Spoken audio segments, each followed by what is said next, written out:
In the first half of the 19th century, in the small German town of Merseburg, a physician named Karl von Basedow practiced. He did not hold a professorship at prestigious universities, nor was he a member of influential medical societies. He was a rural doctor, daily confronting real diseases and real people. His office was not a laboratory, but an ordinary consulting room. It was in this consulting room, amidst the routine, that Basedow began to notice something unusual. Patients, most often women, came to him presenting the same seemingly unrelated symptoms. Their necks would swell to alarming sizes. This was goiter. Their eyes would unnaturally bulge, as if protruding from their orbits. Their hearts would pound wildly, with their pulses skyrocketing. Patients suffered from constant heat and weight loss, despite a good appetite. Basedow didn't just treat individual symptoms, he observed, he recorded. He correlated these seemingly disparate manifestations. He saw in them not a random collection, but a unified, interconnected syndrome. He systematized these observations and meticulously described them. His painstaking work did not go unnoticed. What he observed and described soon became known as Basedow's disease. The name of this provincial doctor from Merseburg was forever etched into the annals of medical history. He gave a name to an ailment that, before him, was merely a collection of mysterious sufferings, bringing it out of the shadow of the unknown. However, let us immediately dispel the romanticized myth of scientific discovery. It's not about sudden flashes of insight where a genius alone perceives the truth. It's not the moment an apple falls on Newton's head and the world is transformed. Science is not magic. It is a slow, persistent, painstaking process. It involves the accumulation of thousands of facts.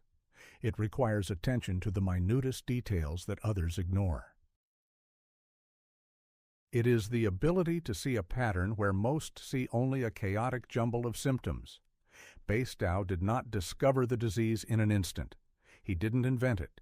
He systematized it. He described it. He gave it a scientific form. He made it visible to the entire medical community. He gave it a name, and it was precisely this that allowed for a change in the approach to diagnosis and treatment. It was not a breakthrough, but meticulous, attentive work. Yet, what Basedow made visible remained, for most doctors of that era, merely chaos, an impenetrable veil over suffering. The world of medicine in the first half of the 19th century was a battlefield where ignorance clashed with despair and dogma with reality. It was a time when diagnoses were made by the color of urine and external signs, and treatment was based not on evidence, but on centuries-old misconceptions. Anatomy remained a mystery to many, physiology the domain of a few enthusiasts. Diseases were explained by corrupted blood, an imbalance of the four humors, evil intent, or simply bad air. The authority of ancient texts, Galen, Hippocrates, outweighed any real observation, any attempt to question established truths. Doctors, in their attempts to alleviate suffering, sometimes only exacerbated it. Wounds were cauterized with hot irons or doused with boiling oil, believed to expel poison and halt decay. Pus flowing from a wound was not seen as a sign of infection and deadly danger, but rather called laudable pus, a symbol of the body's proper cleansing. Bloodletting was a universal panacea for everything, from fever to melancholy, from bruises to madness, leeches, cupping, mercury compounds, arsenic. The arsenal was wide, but its effectiveness was random and its harm undeniable, often fatal. Every intervention was a risk, every operation a sentence, not a hope. Patients, in turn, faced pain, disfigurement, and inevitable death, often due to the treatment itself. Without understanding the body's internal mechanisms, without systematizing symptoms, every ailment remained a separate, impenetrable enigma. Diseases came and went, leaving behind only a series of agonizing manifestations that doctors tried to suppress rather than understand, to quell the pain rather than eliminate its cause. There was no unified picture, no common language for description. Medicine groped blindly in a world where each new patient was a new trial, not part of a larger pattern. It was a world where each disease was an island of despair, unconnected to others. And it was into this world, full of darkness and uncertainty, that a new vision had to emerge, capable of connecting disparate fragments into a coherent whole. It was into this very world, where every ailment was an island of despair and medicine moved by touch, that Karl von Basedow arrived at the end of the 18th century. He was born in 1799. He studied at the prestigious universities of Halle and Berlin. There, within the walls of academic clinics, he received a classical medical education. He studied ancient works. He mastered methods that were considered the only correct ones. But he also saw something else. He saw the reality of hospital wards. He saw how doctors, his teachers, struggled with diseases, and too often they lost. He observed the patients, their suffering. How methods based on centuries-old dogmas brought not relief, but new torment. Bloodletting depleted, mercury compounds poisoned, cauterization left disfigured bodies. This was not just disappointment. It was a growing, profound doubt. Doubt in the very foundation of what was called medicine. Basedow did not accept blind obedience to authority. He saw inefficiency. He saw harm. He saw how dogmas eclipsed common sense. He understood something was wrong here. The system wasn't working. Perhaps it was this internal contradiction, this need for real answers, that led him back to his hometown of Merseburg in 1821. Away from the capital's professorships, away from the rigid rules prescribed in ancient treatises. He became a rural doctor. His office was not a laboratory. His patients were not abstract cases. They were real people. He was free from the shackles of academic dogma, free to observe, free to think, free to see what others refused to notice. His strength lay elsewhere, in his ability to trust his eyes, his observations, his experience.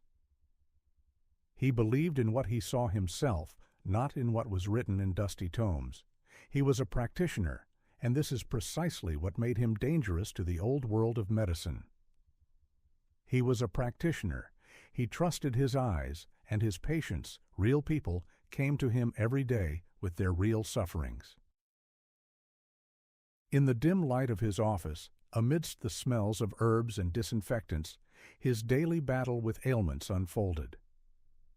One day a woman came to him. Her neck was abnormally swollen, and her eyes unnaturally protruded, as if striving to escape their orbits. Her heart pounded so violently that its frantic beat was audible even without a stethoscope. Basedow, by habit, reached for his universal balm, a special oil for compresses, which was believed to soothe inflammation and relieve pain. But the vial was empty. The last drops had evaporated, leaving only a faint, barely perceptible scent.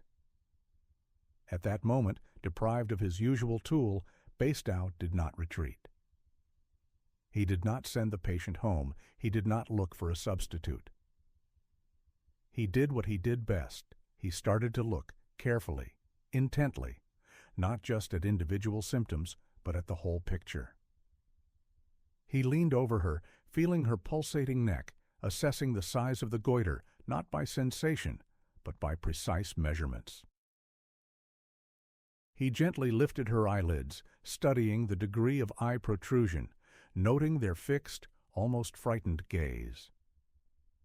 He placed his palm on her chest, feeling the wild rhythm of her heart, counting the beats, recording their frequency, which was double the norm.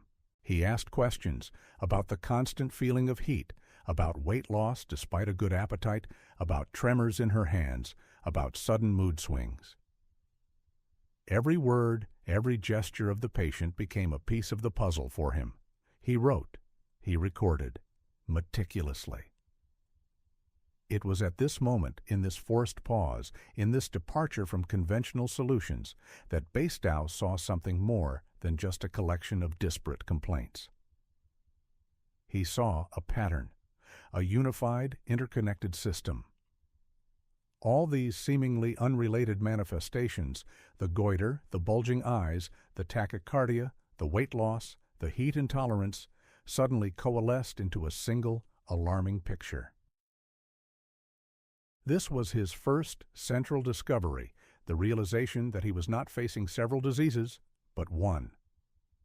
One unique syndrome. He no longer saw isolated islands of despair. He saw an entire archipelago connected by invisible underwater currents. But seeing is only the beginning. To prove it, to make it visible to others, systematization was required. And Basedow undertook this with the same meticulousness with which he conducted his observations.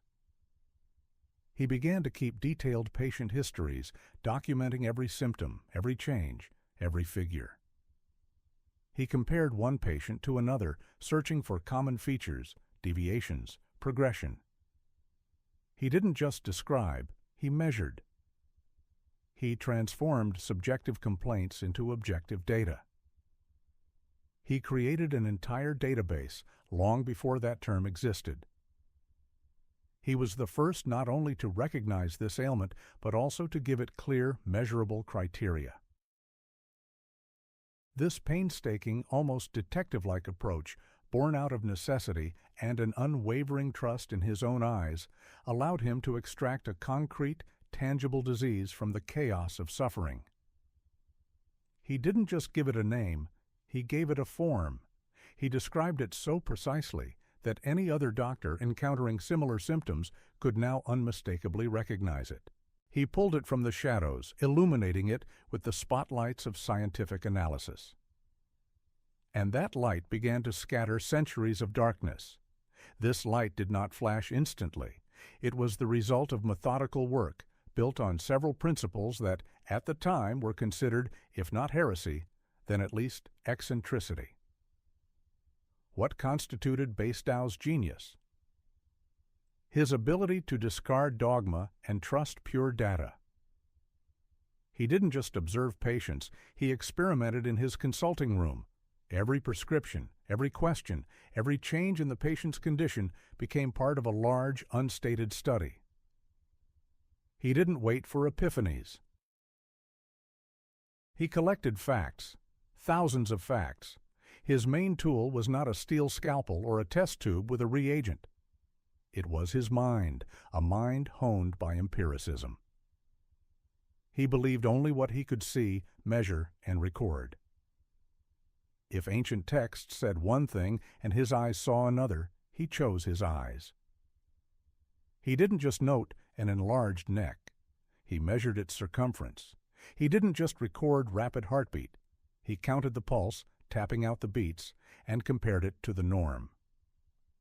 He created what we would today call a research protocol, long before the term emerged. He transformed subjective complaints, I feel hot, I'm losing weight, into objective, measurable indicators, body temperature, weight dynamics, breathing rate. This was not just diagnosis, it was scientific systematization, but seeing and systematizing were only half the battle. This knowledge had to become accessible to others. And here, Basedow again proved himself an innovator. Instead of writing in Latin, the language of the academic elite, he published his observations in German medical journals. He wanted to be understood by practicing doctors like himself, not just university professors entrenched within clinic walls. His language was clear, his descriptions precise, and his conclusions undeniable, because they were based on a vast amount of data, not speculative theories. He offered his colleagues not abstract reasoning, but concrete, practical tools for recognizing the ailment. He was not afraid to admit his mistakes. Initially, like many of his contemporaries, he might have resorted to customary methods. But if a method didn't work, if the patient's condition worsened, Basedow didn't cling to dogma. He analyzed. He changed his approach. He learned from every misstep, every unsuccessful prescription. He didn't try to force the disease to fit existing theories. He allowed the disease to speak for itself, and then he adjusted his understanding. This was a revolution in methodology, from blind adherence to prescriptions to an adaptive, data-driven approach. His influence spread not only through publications. He actively communicated with colleagues, exchanged experiences, and demonstrated his methods. He was a living example of how one could break free from centuries of delusion if willing to trust one's eyes and systematize what was observed. He didn't just describe a disease, he showed how to describe it. He paved the way for a new era in medicine, where diagnosis was based not on mystical notions, but on precise, measurable data. He gave practitioners worldwide not just a name, but a methodology for recognizing the ailment that remains a cornerstone of modern diagnosis to this day. His methodology was a revolution. But any revolution meets resistance. And Basedow's works, published in German journals, were not met with applause. On the contrary, they provoked a wave of distrust, skepticism, and at times outright contempt from the medical establishment. A provincial doctor from Merseburg dared to challenge established authorities, centuries-old traditions, and the very foundations of their understanding of diseases. University professors, whose offices were piled high with dusty treatises rather than real patient histories, could not accept his approach. For them, medicine was a speculative science based on logical constructs and ancient axioms, not on counting heartbeats or measuring necks. They saw his work not as a scientific breakthrough, but as a dangerous deviation from dogma. They accused him of empiricism, of relying on raw observations rather than true theory. In their eyes, he was not a scientist, but rather a craftsman whose conclusions lacked fundamental basis. His descriptions were too concrete, too measurable. This seemed primitive to them, unworthy of high science. How could a disease be reduced to a set of physical manifestations? Where was the place for the imbalance of humors, for the influence of evil spirits, for the mystical properties of herbs? Basedow's measurements seemed trivial, even laughable to them. They could not or would not see a unified picture in his archipelago of symptoms. For them, it was just a random collection of unrelated sufferings that he had mistakenly combined. Accusations poured in from all sides. He was called a charlatan who substituted true treatment with empty observations. He was blamed for his lack of academic credentials, even though he had graduated from prestigious universities. But most importantly, for his lack of correct thinking, that which was prescribed in textbooks. His works were ignored. Influential journals refused to cite them. At medical congresses where the elite gathered, his name might be mentioned with ridicule as an example of dangerous dilettantism. Their goal was not to refute him, but to silence him, to erase him, to make him invisible, to prevent his ideas from spreading so as not to undermine their own positions. But Basedow had his defenders, not in high academic circles, but among those who, like him, daily faced the reality of illness. Practicing doctors. Those who saw with their own eyes patients with the same symptoms Basedow described. They began to apply his methodology. They measured goiters. They counted pulses. They observed bulging eyes, and lo and behold, they saw the same thing. They began to recognize the disease they had previously considered a collection of separate ailments. His true patrons were the results, not words, but lives. Patients who could now receive an accurate diagnosis, doctors who stopped fumbling in the dark. This was not just recognition, it was the acceptance of his method. Doctors who dared to trust their eyes rather than ancient texts became his unspoken allies. They saw that his approach worked. It gave them a tool, not an abstract theory, and this tool proved too powerful to simply ignore or forbid. The tool Basedow created proved indeed too powerful to ignore. It began to breach the wall of academic disdain. Word of the doctor from Merseburg who could recognize a mysterious ailment spread from patient to patient, from doctor to doctor. And so, several years after his first publications, in 1838, a prestigious medical congress was held in Berlin. This was a gathering of luminaries of European medicine, the very professors who had previously scoffed at the provincial empiricist. It was to this congress that Karl von Basedow received an unexpected invitation. Not to present a paper at the main session, no.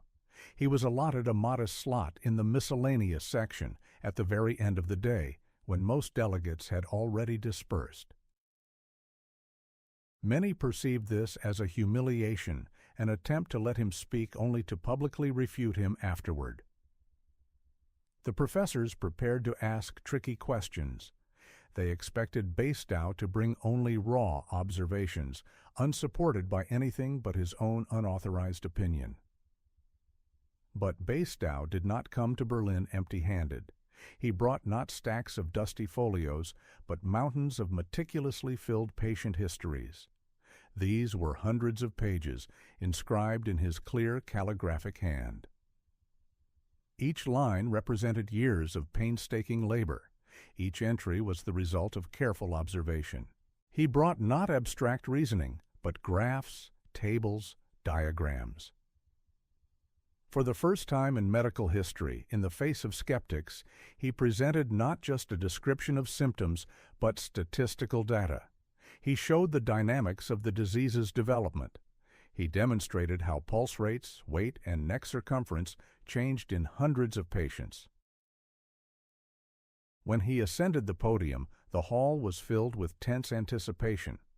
At first, his speech seemed dry, too factual for professors accustomed to ornate Latin phrases. He did not speak of mystical fluids. He did not quote Galen. He spoke of pulses reaching 120 beats per minute, of eyes bulging 2 centimeters, of weight melting away before their eyes. He spoke of specific people, of their sufferings, which he measured, recorded, and systematized. A gradual silence descended upon the hall. Skeptical smirks gave way to bewilderment, then to attention. He displayed photographs, commissioned by him, showing the striking uniformity of symptoms in different individuals. This was not merely a description, it was proof. He did not ask them to take his word for it. He offered for them to verify his data. He urged his colleagues to return to their own consulting rooms and see for themselves. After his presentation, the hall erupted. But it was not an explosion of indignation, but a barrage of questions, not accusations, but attempts to understand. Young doctors, already applying his methods, stood up and confirmed his words. They spoke of their own patients, in whom they, following Basedow's description, had recognized the same disease. One after another, the results spoke for themselves. That day, at that Berlin Congress, Basedow did not just introduce a new disease, he introduced a new paradigm. He did not defeat his opponents in a verbal duel. He overwhelmed them with facts. His report was not a final point, it became a turning point. From that day on, his name, Basedow, became synonymous not only with the disease, but also with a new approach to medicine, an approach based on observation, measurement, and systematization, an approach that led medicine from the era of guesswork into the era of evidence. The provincial doctor from Merseburg became an indisputable authority, and his method, the gold standard of diagnosis. This was not merely the triumph of one man. It was a tectonic shift in medicine. The recognition of Basedow's disease and its clear, measurable criteria instantly changed treatment protocols for hundreds of thousands of sufferers. Previously, patients with bulging eyes and rapid pulse were treated for nervous fever or imbalance of bile, prescribed bloodletting until unconsciousness, or dangerous doses of mercury. Now, the picture changed. Doctors armed with Basedow's descriptions ceased these lethal practices. They understood this was something different. This was not corruption of the blood, but a specific ailment requiring a different approach. The results were not long in coming. Although effective specific treatments for Basedow's disease would only emerge decades later, the mere cessation of harmful procedures saved lives. Patients were no longer depleted by endless bloodletting. Their bodies were not poisoned by arsenic or mercury intended to expel evil humors. Survival statistics, not yet meticulously tracked as they are today, unofficially but noticeably improved. Cases where patients died not from the disease but from its treatment became a thing of the past. Many managed to live longer, avoiding debilitating or fatal interventions. Their suffering did not disappear entirely, but it ceased to be exacerbated by medical error. Institutional changes followed this breakthrough. Karl von Basedow's name, once that of a ridiculed Provincial, now graced the headlines of medical journals. His descriptions, his tables, his graphs became part of medical curricula. Future generations of doctors in Germany and then throughout Europe studied Basedow's disease as an example of how precise observation and systematization could reveal previously unknown ailments. New diagnostic approaches based on empiricism, on the very pulse counting and neck measuring that academics had so despised, began to form in university clinics. The disease ceased to be an anonymous suffering. It received a name, and this name allowed doctors to speak about it in a common language, exchange experiences, compare cases, and conduct research. Previously, each case was an isolated event.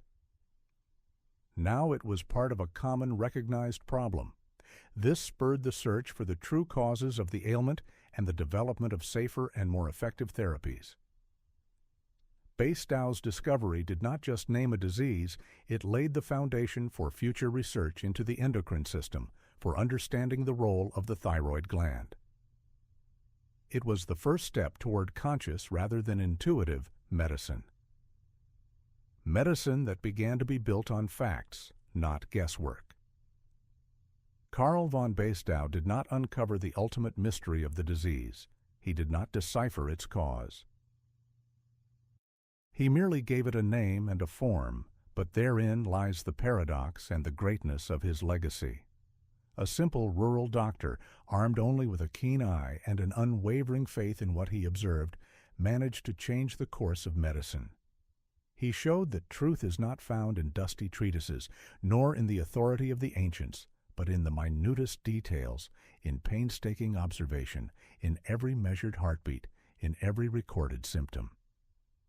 His story is not about the epiphany of a genius, but the triumph of method, the triumph of empiricism over dogma, the triumph of fact over fantasy.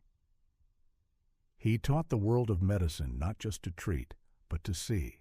And this vision, born in a humble Merseburg office, still illuminates the path to understanding ailments, making them measurable, and thus, one day, conquerable.